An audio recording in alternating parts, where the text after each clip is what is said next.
네, 이제 패켓이 랜 구간을 벗어난 곳으로 전달이 돼야 될 때에는 떤 방식으로 전송이 되는지 알아보도록 하겠습니다. 자, 아까 예제에서는 클라이언트와 서버가 같은 랜에 있을 때 패켓이 전달되는 예제였고요. 지금 여기에서는 우리가 서버가 동일한 랜이 아닌 웬 구간, 그러니까 다른 랜이면 저희가 웬이라고 얘기를 합니다. 같은 랜이 아닐 때 어떻게 접속되는지를 보죠. 결국은 이 클라이언트의 목적지 IP 패켓을 보내야 되는데 목적지 IP 주소가 지금 뭐가 되는 거냐면 192.168.162.230 이 목적지 IP 주소가 인 경우를 우리가 지금 보는 거죠. 알고리즘은 동일합니다. 이 클라이언트 입장에서는 자신의 라우팅 테이블을 보겠죠. 자, 넘겨보겠습니다. 자, 라우팅 테이블이 있고요. 라우팅 테이블을 그래서 몇 번째 규칙을 정하는지는 우리가 longest prefix matching 알고리즘을 쓴다 그랬습니다. 지금 이 상황에서의 우리가 전달할 목적자 IP 주소는 192.168.162.232죠. 그죠? 162.230이네요. 정확하게는. 자, 230입니다. 목적자 IP 주소가. 자, 첫 번째 이게 지금 우선순위가 있는 거잖아요. 넷마스크를 가지고 정렬이 되어 있는 거기 때문에 1번하고 비교를 하죠. 요 녀석과 목적자의 주소를 bitwise and를 합니다. 그러면은 요 값이 나오겠죠. 그죠?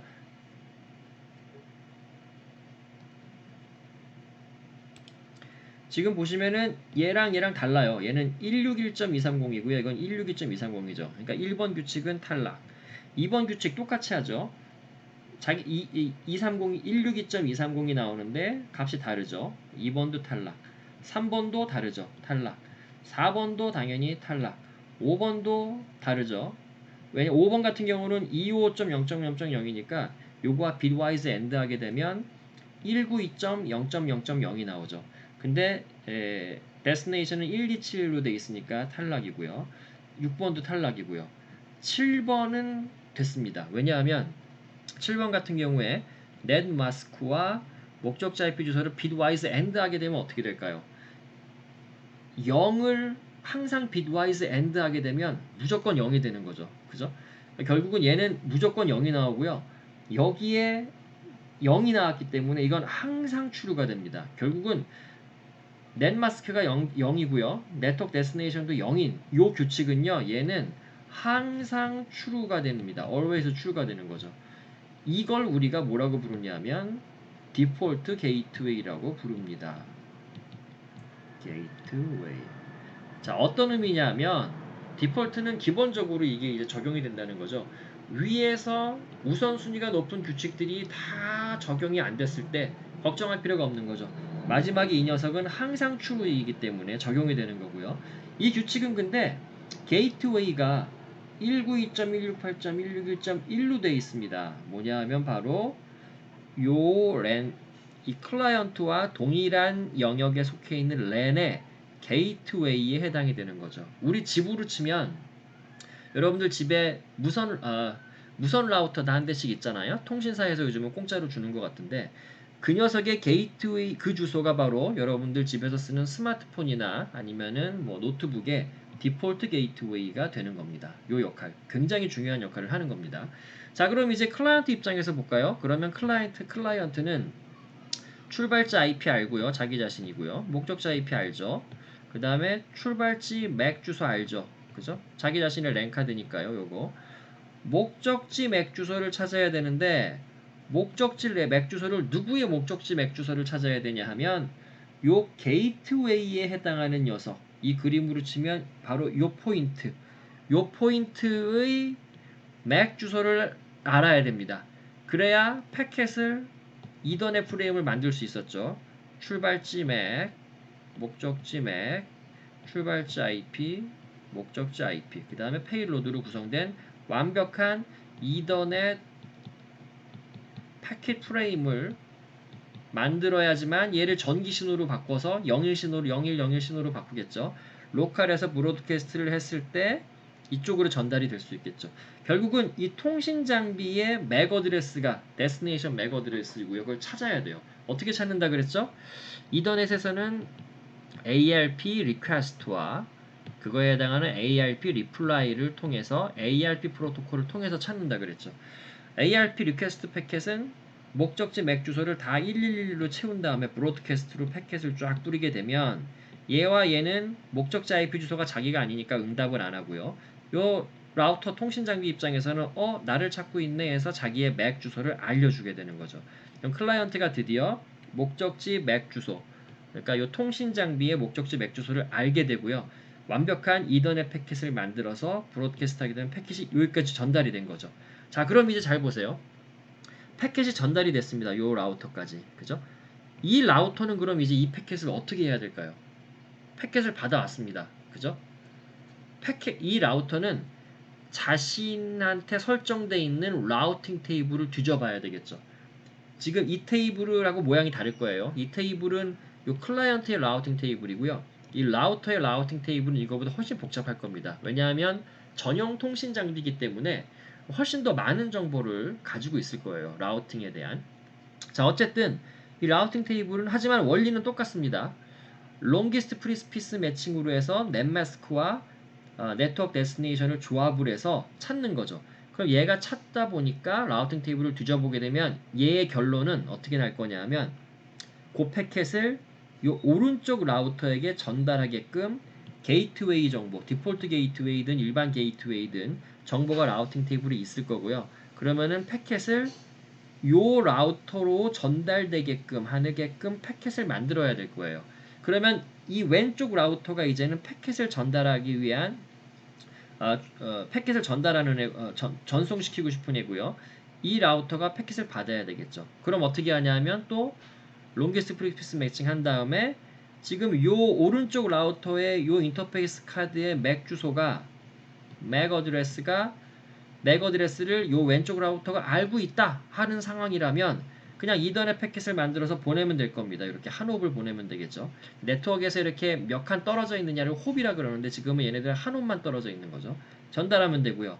만약에 왼쪽 라우터가 지금 오른쪽 라우터에 요 랜 카드의 맥 주소를 모르는 상태다라고 한다면 ARP 리퀘스트 리플라이를 보내고 받고 하는 절차를 수행해야 될 겁니다. 그러면 요 랜카드를 오른쪽 라우터의 랜카드를 이제 맥 주소를 알아냈다고 한다면 왼쪽 라우터가 패켓을 전달하면 되겠죠. 한 달.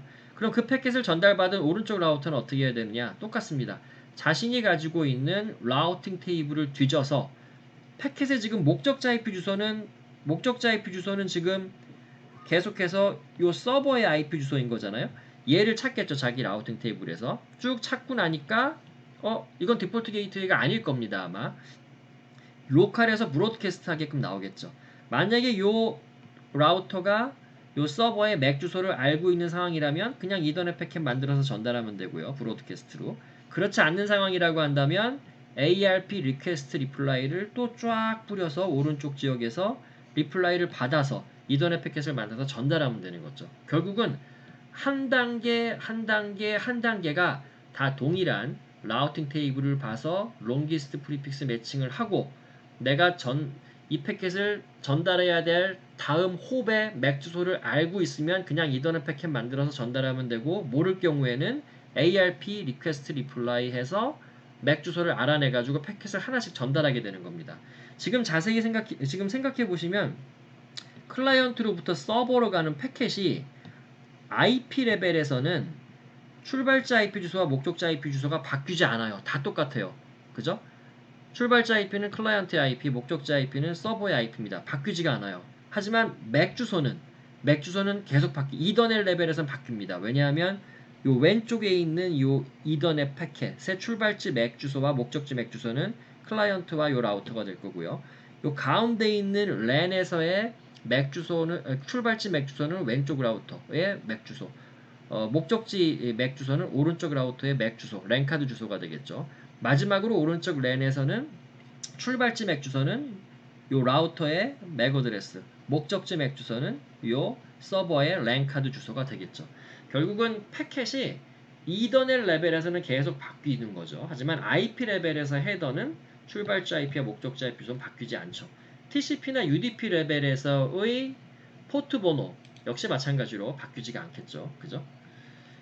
자, 지금 이게 우리가 랜이 하나, 둘, 세 개밖에 없는 간단한 구조지만 인터넷도 똑같습니다. 가령 여러분들이 우리 집이 있고요. 여러분들 집에 보시면은 여기 그 무선 라우터가 집에 다 있죠. 요즘 하나씩. 무선 라우터가 있고요. 무선 라우터 뒤에 우리 PC도 붙어 있고요. 뭐 스마트폰도 붙어 있고요. 그 다음에 스마트폰, 그 다음에 패드도 있고요. 노트북도 있고요. 요즘은 어떠죠? 사물 인터넷 시대라서 냉장고, 세탁기도 집에 무선 라우터에 붙죠. 그죠? 전자 제품들도. 그러면 요 안이 하나의 랜을 구성하게 되는 거고요. 그죠? 그 다음에 우리 집 무선 라우터가 여러분들이 가령 뭐 LG U 플러스를 쓴다고 한다면 그 통신사의 라우터에 이렇게 연결이 되어 있습니다. 그죠? 그러면 이 통신사는 또 내부적으로 통신사망이 있겠죠. 랜이 있겠죠. 그 다음에 통신사가 다른 통신사하고도 연결이 되어 있을 겁니다. 이게 라우터고요. 이렇게 연결이 되어 있고요. 통신사가 또 다른 통신사하고도 연결이 되어 있을 수도 있고요. 이렇게. 그 다음에 최종적으로 이제 여러분들이 접속하고자 하는 서버가 있는 네트워크가 있겠죠. 가령 이게 뭐 네이버일 수도 있고요. 다음일 수도 있고요. 결국은 요 한 단계 한 단계가 다 랜에 해당이 되는 거고요. 이게. 그죠? 그 랜 내에서의 통신은 브로드캐스트 레벨로 ARP 리퀘스트 리플라이로 맥 주소 알아내서 하는 거고요. 엔드 투 엔드 관점에서 본다고 한다면 포트 번호 같은 건 바뀌지가 않겠죠. 출발지 포트 번호, 가령 웹 서버의 포트 번호 80번 이런 거 안 바뀌죠. IP 주소도 바뀌지가 않죠. 일반적으로. 가령 네트워크 어드레스 트랜슬레이트 같은 어떤 주소 변환 기기를 쓰지 않는 이상 출발자 IP, 목적지 IP 주소도 패킷에서 바뀌지가 않고 전달이 될 겁니다. 그래서 이 과정만 잘 이해하시면 여러분들이 네트워크에 대한 이해, 그 다음에 네트워크 보안에 대한 이해를 굉장히 쉽게 하실 수가 있습니다.